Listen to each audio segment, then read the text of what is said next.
Welcome back, everybody. This is continuation from our beginner guide for Don't Starve Together episode, going from day 15, where we continue on talking about how to kind of get yourself started in the world of Don't Starve Together. In our previous episodes, we kind of went over a few recipes, some simple recipes to kind of get you through autumn. Today, we're going to be talking about a few different things. We're going to be talking a little bit about Deerclops, which is a boss that's going to be coming about, how to go and fight spiders, maybe possibly making a few more fridges, and collecting some bunny traps. Other than that, there's been a few changes to Don't Starve Together. I also want to go over something real fast before getting too far into the tutorial. I do stream on Twitch every single day, 3:30 till 6:30 Eastern. Then I stream again 10:30 till 1 o'clock in the morning. I also stream on the weekends as well every day. So every day I do stream. So I try to make these YouTube videos as often as I can, but they usually come in my spare time when I have a few moments to do so. And luckily, Kiri and I are now able to step into the world and help you guys continue hopefully surviving. And one other thing I want to always mention about Don't Starve Together is if you are dying during this tutorial or in your own worlds, never give up. The bonus about Don't Starve Together is you kind of learn more things as you go along. So I've had a few people ask questions of, if I die a lot, is that a problem? It's not a problem at all. Just continue trying to do your best. That's all that really matters. Other than that, let's get into the tutorial and continue where we left off. So there hasn't been any added mods that I've done. However, Don't Starve Together has had a few updates, and that's kind of why we had it await as well too. Don't Starve Together Clay Entertainment has went into the beta and now is out of the beta with further updates. If you go to your settings tab, you're now going to have a texture streaming option as well, kind of replaced or moved up the lag compensation. I still suggest using texture streaming on if you're able to, if your hardware supports it. And once again, going back to the whole netbook mode situation, if you're running on a low-end laptop or PC, enabling netbook mode will make your PC run a lot better, and also possibly a little bit smoother as well too. But let's get into day 15. So we talked about making meatballs as before. Remember, if you got to take yourself one meat, doesn't matter what it is, could be even a morsel, and make sure that it's inside of your fridge if you can. Have your fridge open, and you want to make sure your crock pots are placed around it as we showed you before. Hit your crock pot, hold shift, one click, and then triple click in order to make yourself a meatball. So it's one meat of any kind and 3 filler. Keep in mind the filler cannot be certain items, but focus on, we won't get that too much into that right now. So I want you to focus on 1 meat and 3 berries if you can. At least for now anyways. When ice becomes, super big when we get into wintertime, then we're going to obviously have a lot more ice on our hands and be able to collect more and more and more of it. But being in autumn right now, we have berries that are going to be spoiling very soon, so let's go use that instead. Using the mod Show Me, as I kind of didn't really have a chance to go over this before, if you hover over certain things, for example, it'll say spoils in X amount of days. So you can tell that in 8 days, these items are currently going to spoil. If you take the ice out of the fridge and you put it in your hand, it's going to spoil in 2.8 days. Unfortunately, the Show Me mod doesn't necessarily show you how long until it's going to spoil while it's in the fridge, but it will take a very, very long time. If not, I don't even know if it does spoil while it's in the fridge. So, I can't necessarily answer that question right now, but I will try to get back to you on that. So today we're gonna start setting up an external base, and this is going to be known as our boss base. On day 30, which we're obviously on only day 16 right now, on day 30, we're going to actually be getting attacked by a boss that's going to come and find us. And this boss is known as the Deerclops. You might have heard about the Deerclops, or maybe have seen photos of the Deerclops, but the Deerclops is out to get you during winter. And the objective for Don't Starve Together's Deerclops, aka the winter boss, is to try to smash basically a bunch of your bases up, as well try to kill you at the same time. So in order to prevent that from happening, or hope that it doesn't get to your main base, we are actually going to start making another base. And keep in mind, this doesn't necessarily need to be super nice or have some, all the stuff that we have, crock pots and stuff, but all you really need to have, and what I would suggest making, is a simple fire pit. Not a campfire, because campfires are only temporary. They only last until the flame burns out. But you want to make yourself a fire pit. and you want to get yourself a chest. And the reason why I suggest both of these things are because when the Deerclops is close, you're going to need a few things in your inventory in order to fight it. I won't really go too far into the Deerclops situation right now because we are really far away from it. We're still 14 days, and that's going to take us a while before we get there anyways. So I don't want to go too much into the conversation about the Deerclops, but I just want to get you prepared. As we're walking through, you might see things which look like little lizard guys. These are known as grass geckos. Grass geckos can be found across Don't Starve Together, and they're extremely useful. They're very hard to catch, which I don't suggest even catching them if you could, but walking near them will scare them enough to drop a few pieces of grass. They're excellent sources of grass, especially in the winter. Now, some people prefer not to have grass geckos, which there are mods to avoid that. However, if you do have them enabled, when you have grass in your base, for example, grass that you previously planted and fertilized, eventually your grass will not wither, but will also turn into a grass gecko, depending on how often you pick it. So something to know that, maybe put a pen around your grass, because eventually it's going to turn into grass geckos and they're going to run away. Kind of a cool little feature that Clay kind of added in to make it interesting. Kind of gets people away from not necessarily mega basing, but keeps them interested in, not just having a simple farm. Now, twigs obviously won't turn into twig monsters or anything like that, so twigs are always okay. And same with trees. Now, the only thing, obviously, as we mentioned before, is trees. The more you chop, the more you have the chances of spawning a tree guardian. So just be leery about that. But overall, grass geckos are cool, and I would suggest making sure that you put a little fence around your grass. I'm not going to do it right now just because, obviously, we don't necessarily have, we have a lot of resources around us. So if you notice that you're basing in a biome that has a ton of grass in it, for example, with all the beefaloes and stuff, you might not necessarily need to have penned in grass tufts and stuff like that, but just kind of an idea if you want to make your base look a little bit nicer when the grass geckos decide to pop out. So we have our rocks that we need. Probably should get a little bit more, but for now I'm not going to do that. We have our rocks that we need, and once again, it's two pieces of wood and 12 rocks, and that's going to make us our fire pit. Now, we're obviously not going to want to be basing next to our base when this Deerclop shows up. So I'm going to actually choose a spot that almost has nothing near it. Something maybe further away, almost a screen. You always want to make sure that you're at least a screen away. For example, if I am over here next to my base, even though I can't see my base, the Deerclops will still spawn in on my structures that are near me, because it's close enough to the base so you don't want it to be able to even see your base or even get to your base at all. So instead, I'm going to pick the furthest area, still, within reach of my base, just in case any emergencies happen, and I'm going to place down my fire pit. So let's go ahead and let's place it over here.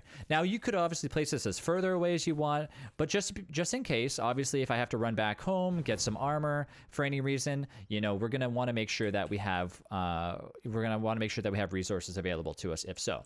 So we have our fire pit. Next up, I want to make sure that we make our little chest. So let's get out our axe and chop a little bit of our trees. And once we have enough wood to do so, I'm going to put down a chest. Now, inside of the chest, it really depends on what you want to put inside of there. But for me, I would suggest putting some extra things that could help you kill the Deerclops. For example, you want to make sure that you have some armor. You want to make sure that you might have an extra spear. And if you have enough to do so, maybe put in some cactus or some green caps, but we're going to talk about that when the time comes. So as of right now, just focus on making the chest, and we'll kind of get to that route maybe when we get down to day 25 or something. So as of right now, just get the wood that you need, and then we'll make the chest and leave it be. So this will be our second little base area. You can also have these for different occasions as well too. Keep in mind, the Deerclops is not the only seasonal boss that is there to kill you. The Bearger will do the same as well too, and the same with the Antlion. But once again, we won't talk about that until the time comes. So now you have your second base. We can worry about getting a few more things. So next up, we're going to be focusing on spider hunting and bunny hunting. And we're going to kind of show you how that goes in the morning. Once we have our miner hat on, let's continue our adventure out and see if we can go back to our base real quick, drop off some resources that we no longer need, and potentially maybe get ourselves a little bit of extra armor, which we might need because of this fight. And we're going to show you a cool little feature that Wendy now has after the Abigail rework. Before, Wendy had a few options with Abigail. I don't know if you guys are playing Wendy, if you're still playing Wilson, the same character that I am, but Wendy now has the ability to control Abigail in a much cooler sense, so we're going to go ahead and show that off. I'm also going to show you how to do it solo if you need to as well too. So first you want to make sure that you have a lot of twigs, boom, which we do, and a lot of grass, boom, which you do. Before spider hunting, you can do it two separate ways. We could either attack the spiders, or we can just leave them be and just use a separate method, which I usually suggest for beginners. So as I mentioned before, you always want to make sure that you pre-make a lot of things in your inventory as well too. Some things to always have pre-made are the campfire, and I know that this is a little bit far ahead because we're not even close to summertime, but if you have the niter available, grab niter, grab a little bit of grass, and highlight over the endothermic fire pit, which is your basic summertime fire that'll keep you cold, and click on it. Now you have a regular campfire and you have a regular endothermic fire pre-made. This will help you in the future, and you might not even think about it, but there's going to be times when you're running around and it's super duper duper hot out, and you wish that you would have pre-made this. So now we have it. We don't have to worry about holding any more niter in our inventory, and we're going to continue on to go see if we can find out where some spiders are. So before you go spider hunting, a few things you want to make sure that you have. Armor, which we do. You want to make sure that you have maybe a log suit here or there, which we don't necessarily have a lot of logs on us right now, so we're not going to worry about that. And perhaps a little bit of healing. So in order to get yourself a little bit of healing early game, there's something that we want to get you kind of into the mood of making early game, but you don't necessarily need to have that. And that is a bird cage. And bird cages will give you the best thing that you need for better ingredients, which are eggs. Feeding meat to a bird will drop an egg and continue, unlocking different recipes in the crock pot. However, because we're kind of continuing the beginner tutorial, I don't necessarily think that we need to go that route just yet. But if the time comes that we do need a lot of healing, I have other alternatives. So we'll worry about that when the time comes. And maybe when we're out there near the swamps, we can stop by and try to grab a few reeds. So on the map, if you press M, you can see little spiders, obviously different areas. That doesn't mean that those are the spiders walking around. What that indicates is that there's spider eggs over there. And we're going to go ahead and we're going to see if we can get ourselves some spiders. So before we leave, we're going to make ourselves a few things. We're going to make ourselves a few traps. So make yourself, as many as you think you need, but never make too much, and always leave yourself at least with like a handful of grass. I would say an average of maybe 10 grass and 10 twigs. That way, if you accidentally don't have enough to make yourself a torch, you're not walking around in pure darkness. So today we're going to have four traps, and along the way, you're going to notice things which are little rabbit holes. And you can sense that walking up to the rabbit is not going to be the easiest way of catching them, obviously. So you can sense that I'm not going to be able to go up them and hit it with a spear very easily. So there are ways to do it, but it's too much of a hassle. So grab your trap, go over top of the hole, and sometimes you can go like this and set it in front, but that's not necessarily where you want it to be. You want it to almost be right on top. And if you kind of take your mouse and just see where it says set trap, you should be able to place it right over top. And there you go. There's also another mod that you can get, which is called Quick Drop mod. I usually suggest this mod a lot because it works really easy and you don't have to wait for the time to do that, and you can just right click on there. So a good mod to also have as well too.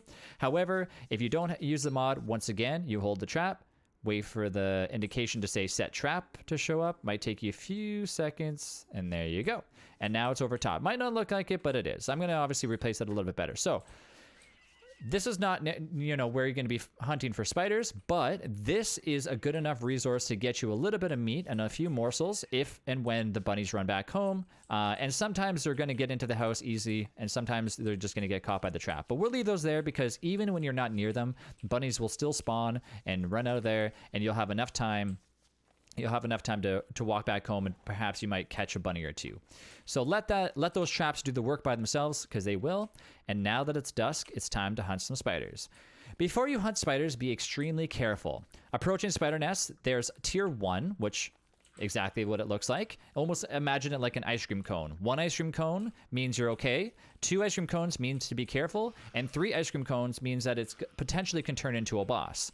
So now that we have level 1 spider nest here, It's easy to approach, and barely any spiders will come out of it, which gives you enough to kind of learn how to fight spiders. So, but be careful though before attacking spiders, because obviously the more spiders in the area, the more spiders that are going to come in and try to attack you. Most mobs are just like that. If there's a mob that is close to you that is similar, for example, pigs, and one pig notices that you're attacking another pig, they're going to work as a mob mentality and try to come and attack you. So as soon as they hit this spider, you're going to notice that all the other spiders in the area light up, and they are now approaching you. And this is exactly what's going to happen with most of the mobs in Don't Starve Together.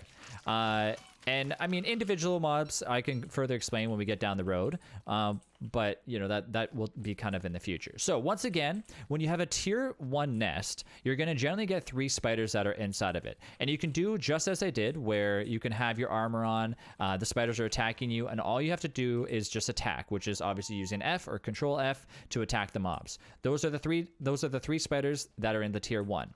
Tier 2 spider nest, though, is something that is going to cause a little bit of grief. And this is where your traps come in hand. Playing solo is obviously you're going to need some sort of ability to kind of help you fight the spiders if you don't have anybody playing with you. So before attacking the spiders, you want to almost take care of the small little basic spiders, and then get yourself ready for what is called the guardian spiders. And guardian spiders are what actually spawn in the tier 2 nests.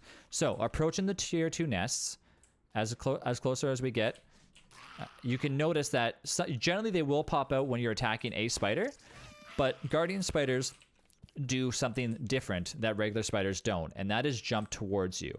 Now, if you're attacking them head on, guardian spiders will get a few attacks in on you, so I generally suggest getting them to jump on you and having them follow you into a trap.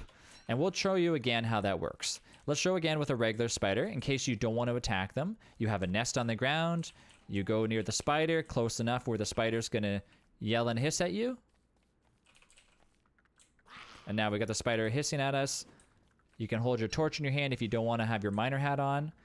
These spiders, remember, they don't jump, but as soon as they walk past the trap, boom, you have them inside the trap, and there you go. And that's how you catch a spider. And once again, the guardian spiders are a lot more difficult to catch because they will jump. So bring your traps with you and continue to do this on and on and on and collect as much meat as you can. Be very careful though, because obviously you're limited with how much armor you have, and you don't want to be near too many spiders when you are attacking them, because the more spiders you attack, the more damage they'll do, and getting surrounded by spiders is not necessarily what you want to have happen. All right, so now you can see on the map that there's 2 spider nests next to each other, and this is where you want to be a lot more careful. If you want to be extra cautious, attacking spiders during the day is probably what I would recommend. Anytime that you attack spiders at nighttime or at dusk, that allows all of the spiders to come out of the nests, and they're generally walking around, whereas during the day is when the spiders sleep and they decide to only have limited numbers to attack you. So once again, place down your nests if you need more, place down your traps, and if you need more, feel free to do so.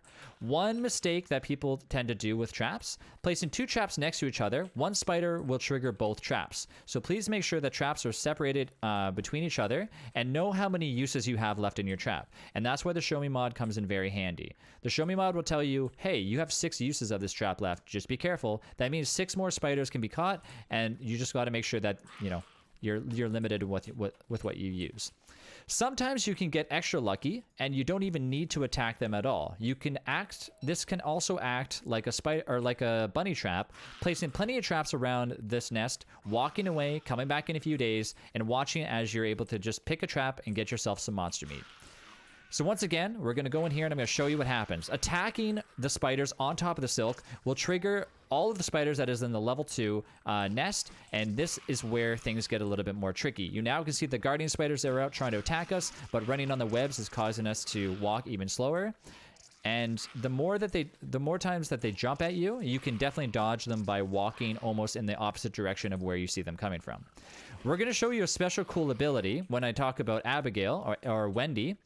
You can see that Abigail is a great character to have along your side, and we're going to show you here right now. Abigail's new Rile ability lets her destroy any enemies that are currently trying to attack allies in the close vicinity. And as you can tell, Abigail has like an AoE effect, and all the spiders will try to attack Abigail while this is happening. So while Abigail tanks them for you, you can follow up by attacking them and easily killing the spiders around her. And also, the beauty about it all is that the spider glands you get from them help heal Abigail. But over time, Abigail will heal herself as well too. So if you've chose Wilson as your main character, you could always decide to choose Wendy and have Abigail help you, which is an easy source of monster meat and plenty of other resources. So let's take our traps and we're going to go back home now that we have a little bit of extra meat, and we're going to go swing on by and go check on our bunny traps. And once again, anytime you encounter any butterflies near you, feel free to attack them and kill them. They're easy sources. You can even attack them with your fists and get yourself easy food and easy healing. It's always great to attack a few of them. And we'll talk about how to get yourself a butterfly farm here to get yourself a little bit of easier healing as well too. So upon our travels home, we have a little bit of monster meat, we have a little bit of silk, and we have a little bit of spider glands. And spider glands are going to be turning into something a little bit better. Using spider glands to heal is okay. They will give you 8 healing, but in a few seconds, we're going to turn them into something even better. And I'm going to show you exactly what that can be. So take your meat, put it inside your fridge, check on your berries. You can tell that your berries are starting to spoil and not looking so hot. So we're going to go ahead and start maybe making some resources into, you know, meatballs or some other materials that we can, and showing you how that can help you heal and help you make better recipes. Wilson's beard will continue to grow, but this is as large as it's going to get. And now that we're going into winter, this beard will help you stay insulated, you know, the further you go into winter, and help you kind of travel around further without even having to have your thermal stone on you and keeping you warm. So try to make sure that you keep that on you and try not to shave it unless you absolutely need to. Once again, with our extra traps, now that we're not near the spider traps, go ahead and put them down, and you can go ahead and check on your other traps that are now catching tiny little bunnies. And once again, you can leave these bunnies alive if you not necessarily need the meat right now. For example, if your fridge is full, you can't place the bunny inside of a fridge, but you can place a bunny inside of a chest. And when you're ready, you can murder the rabbit in order to get yourself one little tiny morsel, which can also be used for meatballs. So for now, because these bunnies are going to live for 5 days, we'll go ahead and put them inside of one of our empty chests for now, and we're going to continue to decide if we want to fertilize our plants. We have 3 days currently left before winter arrives, and as soon as winter arrives, we're not going to be able to grow anything. So you got to decide to yourself how worth it is to actually fertilize some of the bushes around you, because if I fertilize them right now, it's going to take over 3 days for them to grow into a full berry, which you can then pick in order to get yourself the berries in order for your recipes. So because we're so close to winter, it's not necessary that we actually do this at this time. So instead, I'm going to leave some of the rot for now, and I'm going to take half of it. I'm going to take a torch. So make sure you have a torch, you have rot or something equivalent. I would probably say maybe poop if you have it. Excess twigs could also work as well too. However, I don't suggest using grass, because grass does not grow in winter. Twigs will still continue to grow off of, like, for example, twiggy trees and whatnot, but you want to make sure that you use rot, because rot is a renewable resource. Place the rot on the ground, hold your torch in your hand, light the rot on fire, step back, let it completely burn, wait for it to burn, and be very quick when it converts into something new. Something very useful that a lot of people don't use. A pile of ash. Now, normally when people see ash, they associate it with, oh my god, my base is on fire, what has happened? But we're going to take the ash, we're going to take the spider glands, and we're going to take a little bit of rocks. We're going to walk next to our alchemy engine, go to the survival tab, and we're going to make healing salves. And now we have our new healing ability that doesn't involve food, but involves a healing salve, which comes from the spider gland. So one spider gland that now used to heal for 8 now heals for 20. So if you want to make a few of these, go ahead, make sure that you have a little bit of rocks left over. You always want to make sure that you leave yourself with a little bit of resources, but because I have an easy access to more rocks, I'm going to make myself a handful of healing salves. And now I'm able to heal myself for over 100 and consistently keep my health up in case of, for example, bosses showing up, more hounds, and whatnot. So continuing on, let's go ahead and put our silk away that we no longer need. However, now that we have over the right amount of silk that we need, we might not even need to heal ourselves and focus more on healing ourselves at nighttime. Go ahead next to an alchemy engine and make yourself 3 ropes. And once you make yourself 3 ropes, grab yourself a little bit of silk. 1, 2, 3, 4, 5, 6 is all you need. Next to the alchemy engine, and make yourself a tent. A tent is one of the most useful items in Don't Starve Together, and you're going to see why in a second. So before even healing yourself, if you have enough silk to make a tent, make yourself a tent, but don't use it just yet. Make sure your hunger is at the utmost that it can be. If your hunger is not at the very top, or at least near the top, what's going to end up happening is while you're inside of the tent, your hunger is going to go down. And the further your hunger goes down, the less you're going to heal. So if your hunger is basically completely at almost nothing, then you're going to lose HP while you're inside of the tent. So always make sure that you have, a decent amount of hunger on your hunger bar if you can. And now you notice that our sanity and our HP are continuing to go up at this point and continuing to rise. So I would also suggest maybe not using the tent until, halfway through the nighttime. That way you have more than enough time to heal, because obviously if you use it at the very last second of nighttime, you're not going to get much healing done. You can also use the tent at dusk if you'd like, but always make sure that you try to do it at nighttime, because generally, like at night, there's not much left to do inside of your base, but wait for morning time, unless you have a lantern or you have a miner hat. So now that we're completely healed up, we don't want to waste any more of our hunger, and we're actually forced out of bed anyways because it's morning time. Once again, grab yourself some meatballs, and let's check on the rest of our food. So we have 4 days left of spoil for our stale berries. They're going to continue to go bad, so we're going to want to make sure that we try cooking these very shortly. And in order to do that, I think that we need to have a little bit more ingredients. So before we go any further, let's go ahead and get ourselves some more grass, some more rocks, and we're going to try to get ourselves, hopefully, another fridge if we can, because we still have a few gears. Always make sure that you have at least 2 gears leading into winter, and we'll talk more about that as to why that needs to be done. But before we go on any further, we're going to end this episode, and in our next episode, we're going to show you what we have coming for you, which is more about the bird cage, more about potentially making yourself or getting yourself ready to make a fling-o-matic, and further kind of continuing into the winter with the winter storms, and hopefully getting you ready for battling the Deerclops. So thank you guys for listening, and once again, remember that I do stream every single day on Twitch TV. So if you guys like to find me on there, you can find me at All Fun and Games with a Z, and you can continue to watch me live if you like and ask me any questions. But remember that I do try to do these YouTube videos as often as I can, but depending on like the times available, it generally just depends on what I have to do that day. So I'm going to try to continue these tutorials as often as I can, depending on how often depending on how often Clay releases new updates. So hopefully I will catch you guys in the next episode. Thanks again for watching, guys, and see you soon. Bye.